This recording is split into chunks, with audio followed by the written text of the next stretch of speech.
allá, don Guillermo, expectativa suya de lo que va a pasar. Creo que no habrá sorpresas.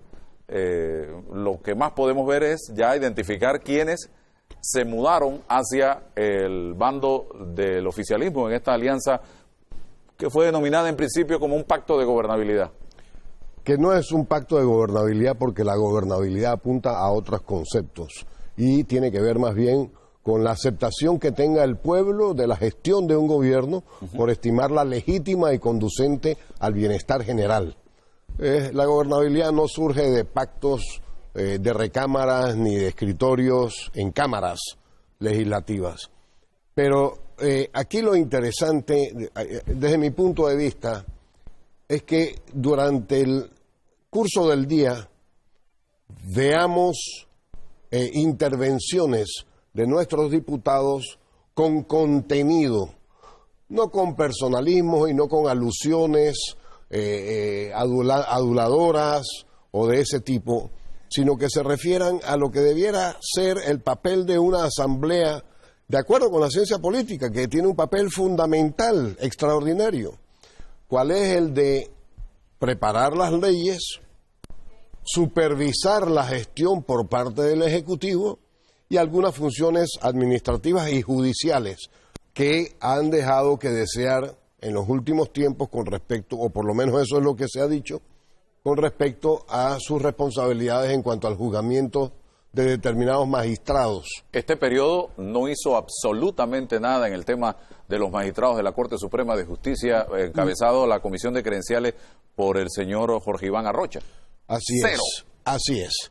Y no deja de ser absolutamente cierto, y así lo percibe la mayoría, y yo me identifico plenamente con esa mayoría, que la justicia en Panamá está muy alicaída, muy mal. Y desde ese punto de vista tenemos que los panameños hacer un esfuerzo muy grande para superar el estado en que se encuentra. Por eso es que yo quisiera ver en nuestros diputados un contenido en sus discursos, en sus intervenciones, pero un contenido lleno de conocimiento, y si no lleno, por lo menos barnizado con conocimiento de lo que es la ciencia política y de lo que es el rol de los diputados en una democracia. Los dos grandes partidos, Cambio Democrático y PRD, fracturados completamente en este momento en la Asamblea Nacional de Diputados. ¿Quién gana y quién pierde en esta situación? Perdemos todos, desde mi punto de vista perdemos todos, porque es que no se percibe que los partidos políticos estén divididos por principios. ¿Por ideologías? Ni por ideologías, ni porque yo voy a hacer un mejor trabajo, porque creo que tenemos que enfocarnos, por ejemplo, en la justicia o, por ejemplo, en la educación. No. Lo que estamos viendo es una especie de barniz que revela que lo que interesa en la Asamblea es la prebenda, el clientelismo se ha contagiado, el clientelismo se ha ido inclusive a los propios electores inmensamente extendido, y eso no es bueno para una democracia. Jaime Pedrol dijo aquí, el candidato de una facción del PRD, que las concesiones, las ayudas eran lo que estaba predominando en la Asamblea Nacional de Diputados, y que por eso varios diputados del PRD que estuvieron antes en la facción, incluso que estuvieron en la reunión con él, apoyándolo, algunos de ellos, se habían mudado por apoyar. Bueno, eso es precisamente lo que he querido decir. En tanto los diputados estén actuando por lo que van a recibir o por lo que piensan que van a recibir, que tampoco necesariamente se cumple, y no por principios, por percepciones diferentes de cuál es el trabajo que se debe llevar a cabo, por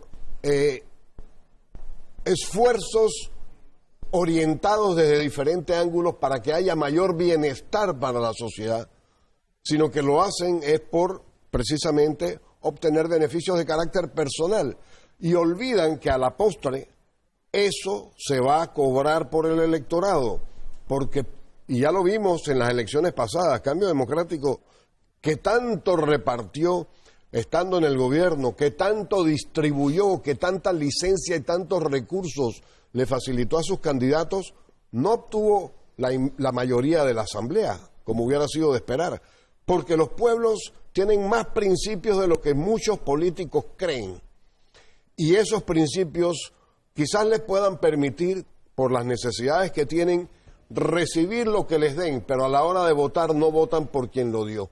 Bien, y miren nada más el ejemplo de lo que acaba de pasar brevemente, doctor Antinori, en la Universidad de Panamá. Una especie de pase de factura al sistema que ahí había imperado por años. Y un triunfo del doctor Eduardo Flores Castro de manera y los políticos no aprenden. Más del 50%. Un triunfo muy bien logrado. ¿Se manda un mensaje allí? Totalmente. Con 4 o 5 candidatos, además.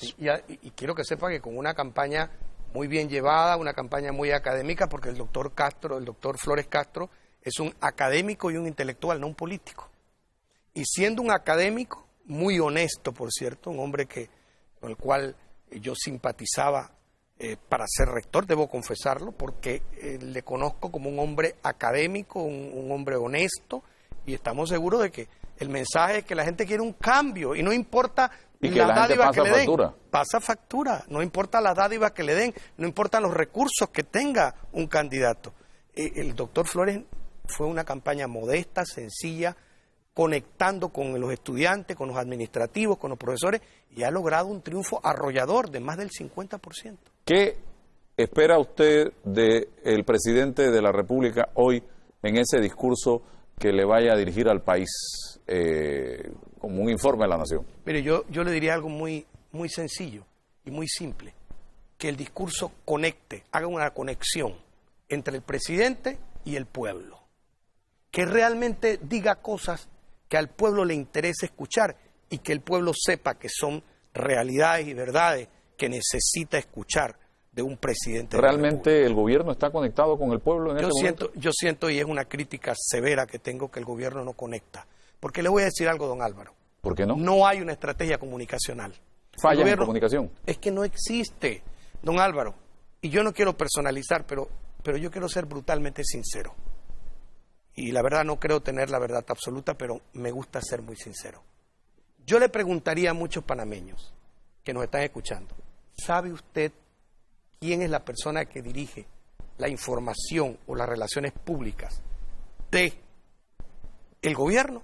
Yo estoy seguro que más del 70%, estoy siendo muy conservador, de las personas que nos están escuchando en todo el país no saben que el señor Manuel Domínguez es el encargado de las relaciones públicas o de la información de la presidencia. El presidente necesita un portavoz, como lo hace en España, como lo hace en Colombia, como lo hace en otros países, un portavoz que realmente explique qué es lo que está haciendo el gobierno. Porque el gobierno pudiera estar haciendo cosas constructivas, positivas, pero no se conocen, porque no hay una estrategia de comunicación, porque se carece de un vocero, porque se carece de explicar, definir qué es lo que pasa, cuál es el alcance. No hay conexión con el pueblo directamente. Los ministros tampoco están conectando de manera sistemática. Mire, y las comparaciones son odiosas, pero yo no quiero decir si fueron buenos o malos, pero vamos a ver algo.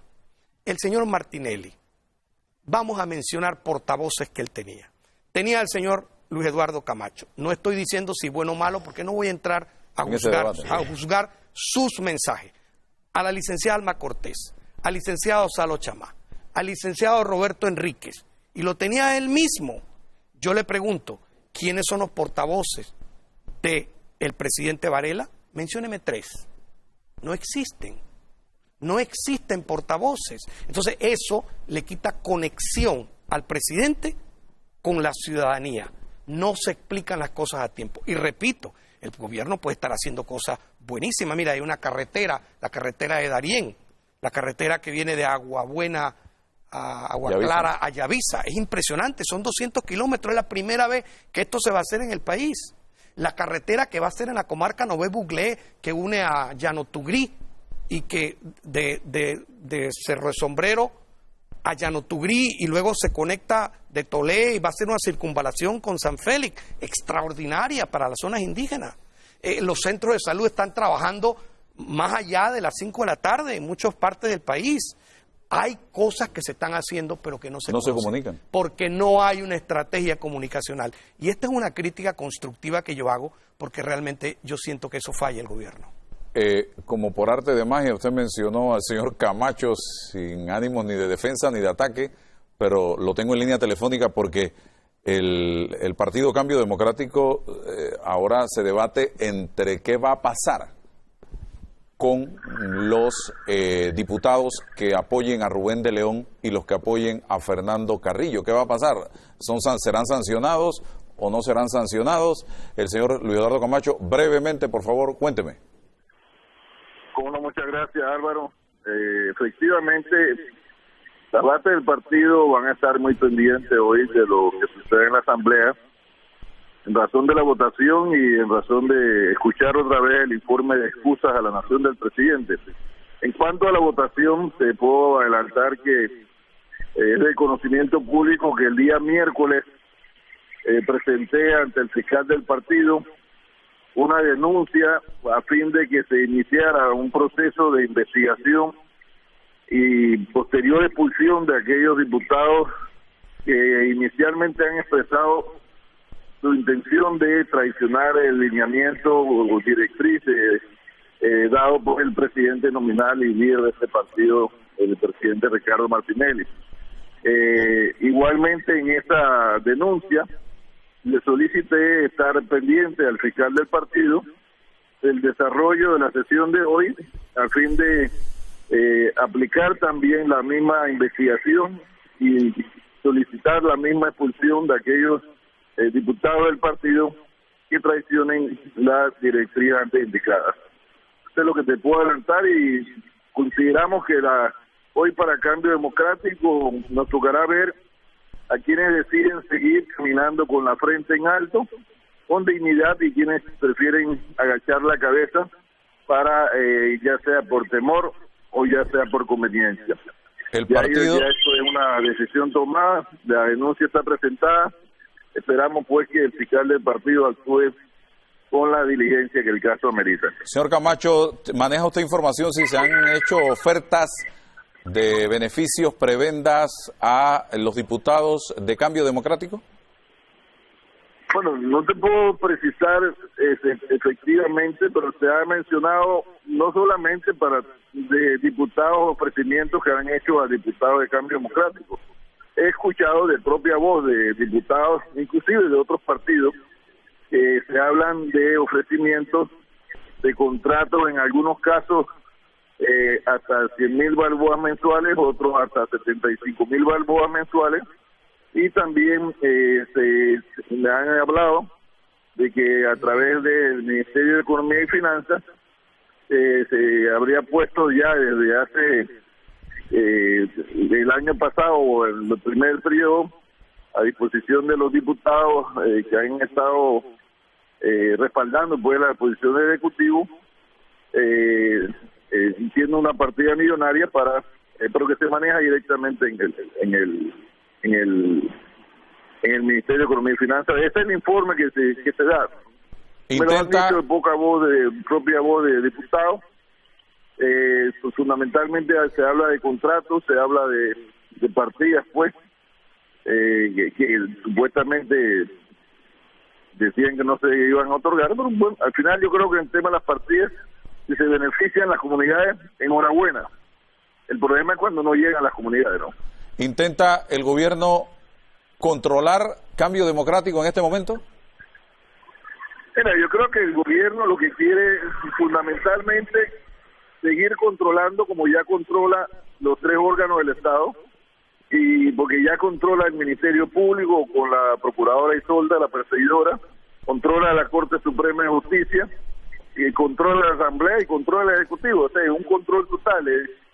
Por otro lado, el presidente Varela y sus copartidarios saben que no hay manera, porque ya eso lo comenta el pueblo en la calle, que este partido tenga alguna opción electoral seria en las próximas elecciones, y por un lado quiere desmovilizar el rol que las bases del partido han estado jugando como oposición de la mano del pueblo, pidiéndole que cumplan las promesas que le han cumplido al pueblo y que no siga deteriorando la calidad de vida como la está deteriorando en materia de salud, en materia de educación, en materia de transporte, en materia de empleo, la situación económica.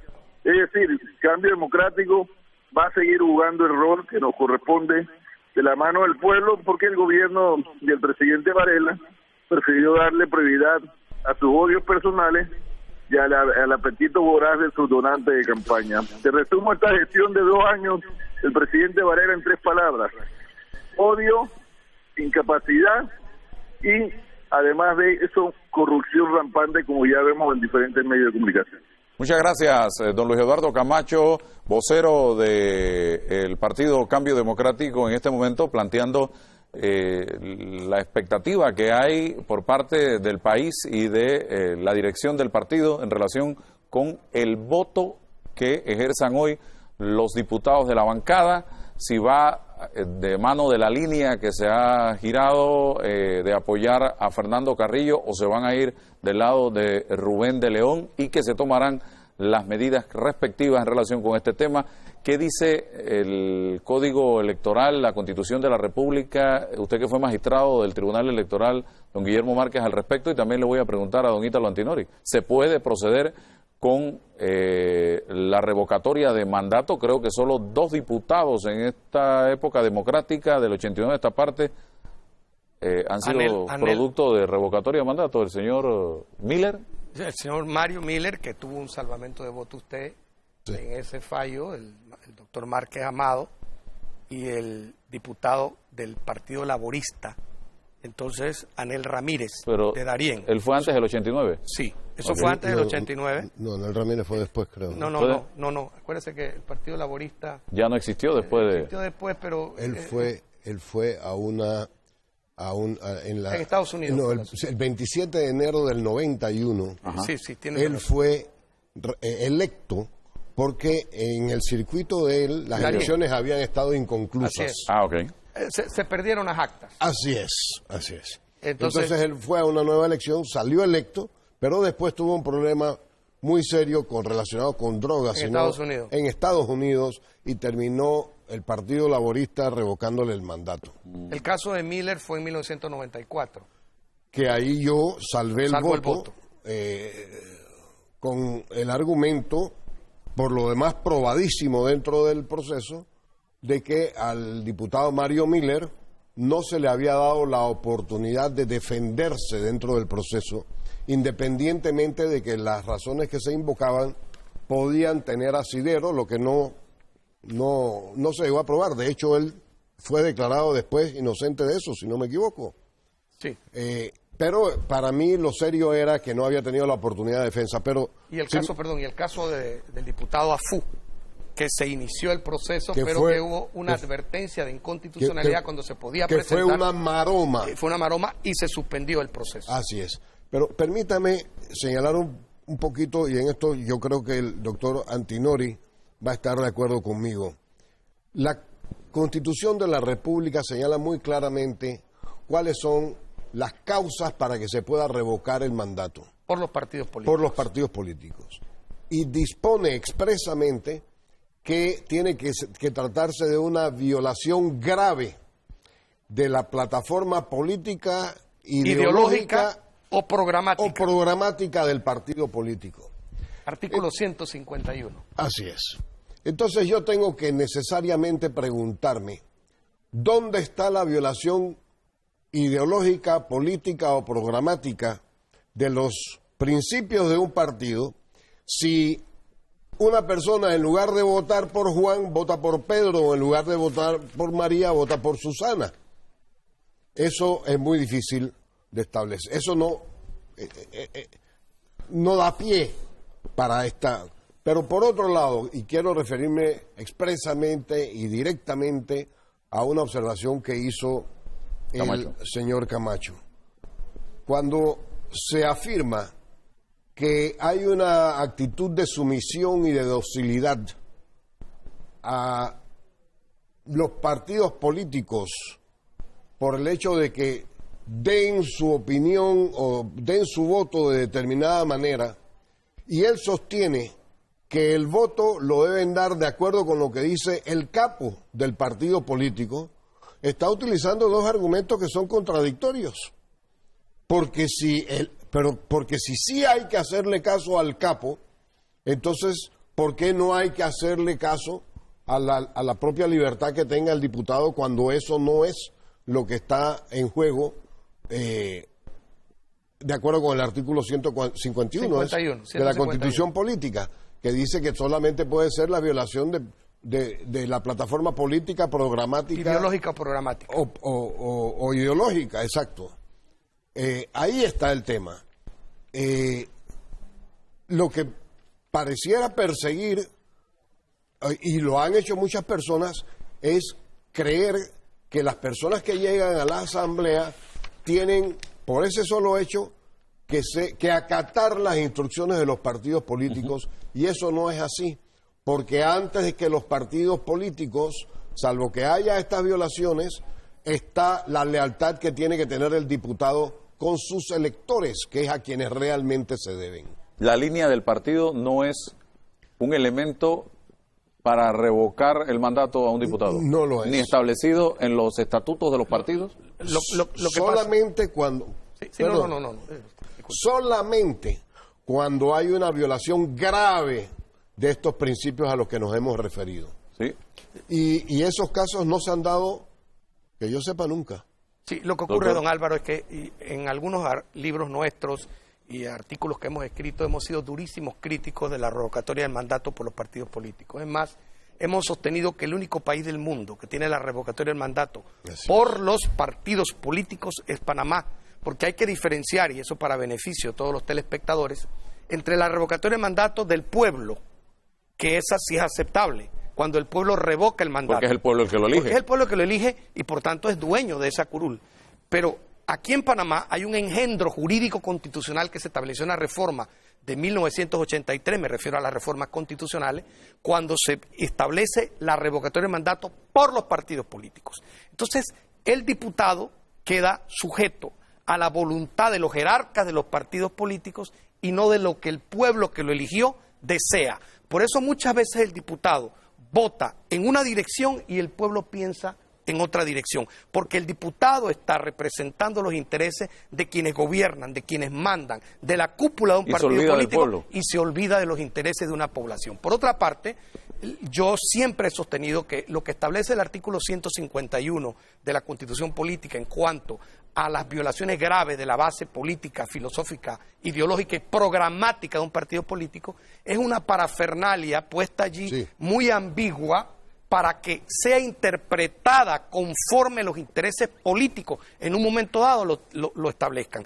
Porque, por ejemplo, el Código Electoral en el artículo 362 reglamenta o establece lo que es el desarrollo de la revocatoria de mandato. Ese artículo, recordará usted que en el gobierno del presidente Martinelli se estableció que la revocatoria de mandato la tenía que aprobar en el partido político la Convención Nacional, la tenía que aprobar el Directorio Nacional, primero unánimemente y después estableció que 2/3 partes. Y después de haberse aprobado esas 2/3 partes, entonces iba a segunda instancia ante el Tribunal Electoral. Pero fíjese algo, el 30 de junio del 2014, él revoca su propia reforma y vuelven a establecer el artículo 362 como estaba originalmente para hacer mucho más flexible la revocatoria de mandato. O sea, la cambio para mi conveniencia, ya después que hice todo, la flexibilizo. La pongo dura en mi periodo para poder facilitar el transfugismo. Pero cuando me voy, un día antes de terminar la presidencia, sanciono la ley,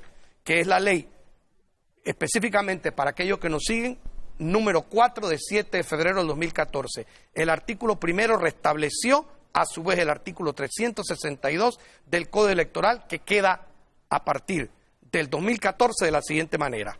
En los estatutos de los partidos políticos se indicará la autoridad que conocerá de los procesos de revocatoria de mandato de los diputados y el procedimiento que se va a seguir, garantizando la doble instancia. Ahora bien, si en vez de revocatoria es expulsión lo que se está pidiendo en la denuncia de Luis Eduardo Camacho de los diputados que no sigan la línea del partido, no le son dos invalida la elementos curul. diferentes. Son dos elementos diferentes. Expulsión es una cosa y revocatoria es otra, porque cuando te expulsan tú sigues siendo diputado. Ciertamente. Eso ha ocurrido también. Pues mantiene la curul. ¿Esa sí es válida?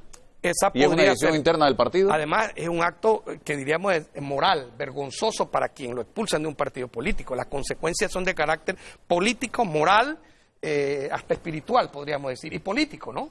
pero sigue manteniendo el diputado. Porque es que muchos de Eso ha estos ocurrido. diputados llegan a la curul por el partido. Algunos lo hacen por la imagen propia, pero creo que es la minoría. Otro es por la estructura que le monta al partido Y los a esa regalitos persona. que hace Lógicamente, para ¿no? distribuir. En la pasada vuelta nos dimos cuenta de gente que se gastó miles y miles, cientos de miles, y que no tenían para pagar un taxi. Pero don Álvaro, por encima de la revocatoria de mandato por los partidos políticos, que repito, yo creo que en una reforma constitucional futura, en una nueva constitución, hay que establecer revocatorios de mandatos populares para que el pueblo tenga control de los actos de quienes son elegidos. Pero vamos a un punto. Si ese partido realizó una sesión de bancada y fue la mayoría de ese partido la que decidió vamos a apoyar a Ítalo Antinori como candidato a presidente de la Asamblea, y resulta que el día de la votación un grupo de esos diputados no vota por Ítalo Antinori, sino que vota por Guillermo Márquez, que es otro candidato, allí Habría que definir, pasa? habría que definir, como muy inteligentemente lo planteó el doctor Márquez Amado,